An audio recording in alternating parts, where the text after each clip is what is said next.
네, 이렇게 이란과 이스라엘 간의 긴장이 계속해서 고조되고 있습니다. 이란의 직접 타격 이후 재보복을 천명한 이스라엘, 이란 대리 세력과의 교전도 곳곳에서 계속되고 있는데요.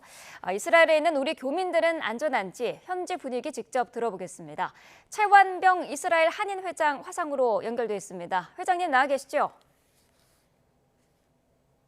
네, 안녕하세요. 네, 회장님 지금 계신 곳이 이스라엘 어딘가요? 네, 지금 저는 예루살렘에 거주하고 있습니다. 네.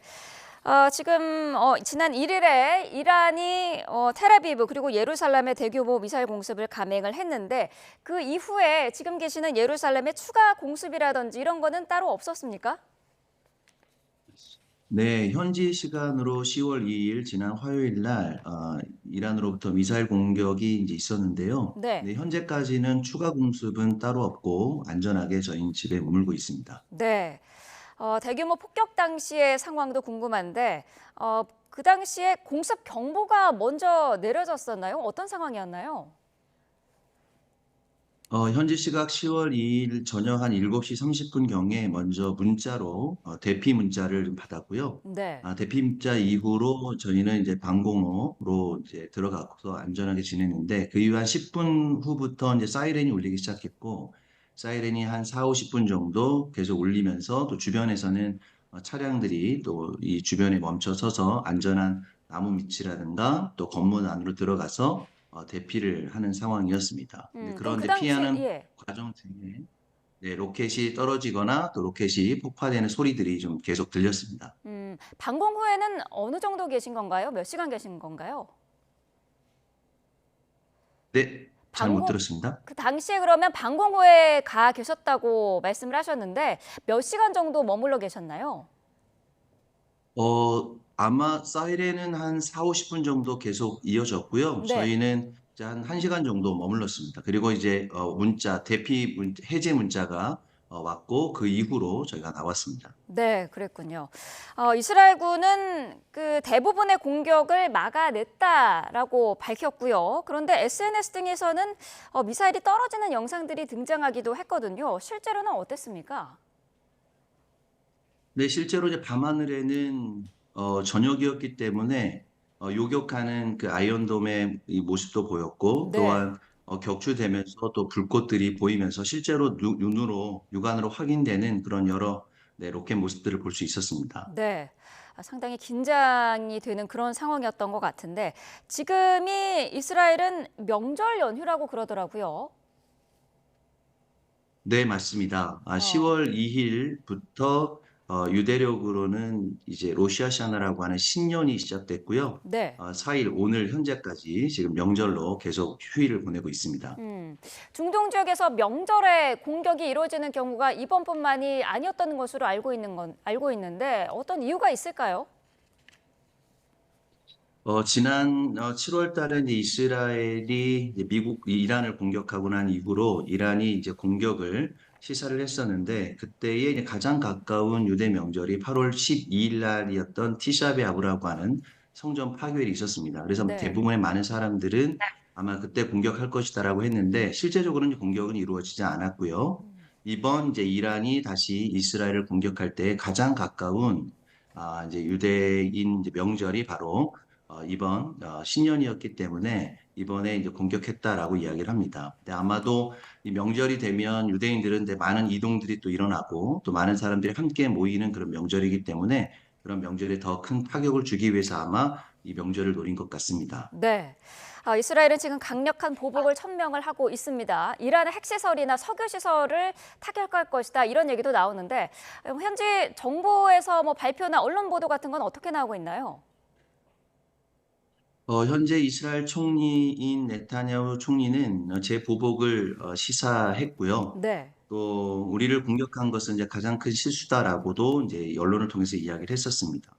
그러나 아마 뭐 지금 현재 레바논에 있는 이제 헤즈볼라라든가 또 이 하마스라든가 또 이제 이란까지 또 예멘에 있는 후티 반군까지 하면서 아마 전쟁을 확전하는 것이 쉬워 보이진 않지만 아마 이것을 통해서 결국 이스라엘이 원하는 것은 이 핵시설과 또 석유시설을 공격할 수 있는 명분을 얻기 위한 것 같고요. 또 좀 더 나아가서는 현재까지 가자 지역에 지금 억류돼 있는 100명 이상의 인질들을 이제 데려오기 위한 협상의 주도권을 갖기 위한 그런 이 행동이었다라고 이야기를 하고 있습니다. 네. 지금 보니까 서로 보복에 또 보복 이런 거를 예고를 하고 있는 상황인데 일상에서 지금 대피 준비라든지 그런 거는 하고 계시는지요?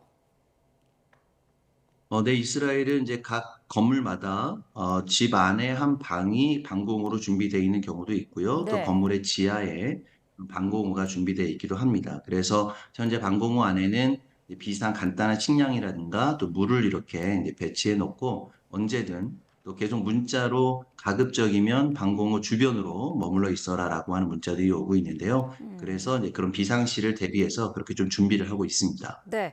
그렇다면 뭐 학교라든지 회사라든지 일상생활에는 지금은 어쨌든 무리가 없는 상황이다라고 보면 될까요? 네, 유대인들은 이미 뭐 전쟁을 많이 경험해 본 민족이다 보니까 네. 일상을 유지하는 것에 있어서는 굉장히 준비를 잘하고 있는 것 같습니다. 또 마침 지금 이제 명절이 시작되어서 이스라엘은 이제 학교라든가 또 이 회사를 또 쉬고 있기 때문에 다행히 또 큰 무리는 없는 것 같습니다. 네. 지금 윤석열 대통령이 최근에 중동에 있는 우리 국민들의 철수를 위해서 군 수송기를 투입할 것을 지시를 하기도 했습니다. 혹시 이스라엘 한인회 쪽으로 공식 연락이 된 부분이 있을까요? 네, 저도 한국 뉴스를 통해서 이 소식을 접했고요. 네. 그러나 아직 현지 대사관을 통해서는 정확하게 정보를 전달받지 못하고 있습니다. 그런 상황이군요. 현재 그렇다면은 한국으로 돌아오는 항공편은 정상적으로 운행이 되고 있습니까? 지금 작년 10월 7일 이후로 한국 국적기는 운항을 지금 현재 중단하고 있는 상태가 됐고요. 네. 대신 이제 아직 현재 이스라엘 공항은 열려 있기 때문에 한국으로 들어가는 데 있어서는 경유해서 들어가는 편은 많지 않지만 네. 현재까지는 열려 있는 상태입니다. 그렇군요. 최근에 긴장이 좀 많이 고조가 되면서 교민분들이 다른 지역으로 이동을 하거나 한국행을 고민하는 분들도 많으실 것 같거든요. 분위기가 좀 어떻습니까? 네, 일단은 현재 한인 분들이 한 400분 이상 정도 남아 계신데요. 네. 네, 작년 11월 달에 있었던 첫 번째 이제 군수송리를 통해서 많은 분들이 이제 좀 철수한 상황이고요. 현재 음, 남아 계신 분들은 주로 여기에 터를 잡고 살아 계시는 분들과 이제 유학생들이 많이 남아 계십니다. 그래서 가장 첫 번째가 이제 안전이기 때문에 네. 여기 대사관과 긴밀하게 연락을 취하고 또 가장 안전한 방법으로 항상 준비를 하고 있습니다. 네. 늘 위험이 상존하는 지역이다 보니까 고민이 많으실 것 같은데 만약에 공격이 좀 더 이어진다면 확전이 된다면 혹시 회장님께서는 이스라엘을 떠나실 계획도 있으십니까? 항상 좀 간단하게 언제든 떠날 수 있는 짐들은 준비를 해놓고 있습니다. 그리고 네. 아마도 네, 이제 항상 저희가 이제 대사관과 최근에 좀 이제 연락을 좀 취하고 있고요. 만약에 이제 항공에 문제가 생기거나 최악의 경우에는 이렇게 주변에 있는 요르단이라든가 아니면 가장 안전한 지역으로 신속하게 육로를 통해서 이동하는 것들도 고민하면서 계획들을 좀 세우고 있습니다. 네, 항상 떠날 수 있는 최소한의 준비는 하고 계시다라는 말씀이셨습니다. 이스라엘이 지금 레바논 지상전도 확대하려는 움직임을 보이고 있고요. 베이루트에도 공습을 퍼붓고 있는데 여기에 대한 이스라엘 내의 여론은 어떻습니까? 사실 최근 여론은 지금 현재 총리인 네타냐후 총리가 이렇게 지지율이 높지는 않았습니다. 그런데 네. 최근 레바논의 이 이제 이 무전기라든가 또 BP 폭발로 인해서 그 이후로 지지율이 약간 상승한 거는 맞습니다. 아, 그러나 여전히 절반 이상은 이 네타냐후에 대한 부정적인 입장이 많이 있습니다. 협상을 하지 않고 또 너무 전쟁을 이제 강력하게 끌고 가기 때문에 그것에 대한 또 이스라엘도 피해를 계속 보고 있기 때문에 그래서 대부분의 유대인들은 빨리 이 전쟁이 좀 협상을 통해서 해결되기를 그런 기대하는 마음들이 더 많은 것 같습니다. 네. 지금 뭐 중동 지역에 대한 전면전 우려도 커지고 있다 이렇게 지금 언론 보도들은 나가고 있는데 현지에서도 그럴 가능성이 높다고 보고 계십니까? 네, 뭐 작년 10월 7일 날 전쟁이 나면서 이제 이스라엘 가장 최고 정보기관인 모사드에 대한 또 신뢰가 많이 떨어지긴 했었죠. 그러나 네. 최근에 이런 이제 일련에 있었던 사건들이 다 이제 모사드도 계획한 일들이긴 한데요. 근데 이것이 단순히 몇 개월 전이 아니라 몇 년 전부터 계획했던 일이다라고 하는 것을 통해서 유대인들도 그것에 대한 긍정적인 입장은 갖고 있지만 그것이 결국은 민간인들의 피해가 너무 크기 때문에 그것에 대한 이제 유대인들도 이제 반정부 시위라든가 또 계속적으로 지금 이 인질 가족들이 이제 이 협상을 해야 된다라고 하는 것 때문에 여론들이 그렇게 계속 일어나고 있는 것 같습니다. 네, 알겠습니다. 지금 뭐 교민들의 불안이 큰 상황이 너무 오래 이어지고 있는데요. 아무쪼록 큰 탈 없이 지내시기를 기원을 하겠습니다. 최완경 이스라엘 한인 회장 연결해서 현장 분위기 자세히 들어봤습니다. 오늘 말씀 감사합니다. 감사합니다.